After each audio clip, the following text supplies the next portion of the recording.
हजरे असवद नु किसे सवाल कीता वाह कि तेरा रंग क्यों इन्ना काला है,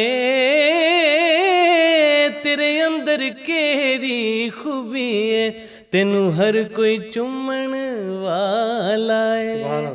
हजरे असवद ने मोड़ जवाब दिता कि मेरा रंग भी इन्ना काला है, मैनू दुनिया इसलिए चुम दिए, मैनू चुम गया कमली वाला है। ओ मैनू दुनिया इसलिए चुम दिए, मैनू चुम गया कमली वाला है। सुभान अल्लाह, सुभान अल्लाह, सुभान अल्लाह।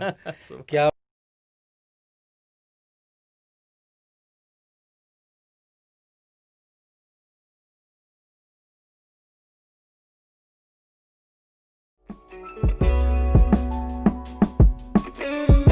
This was a Sufi Guidance Channel production.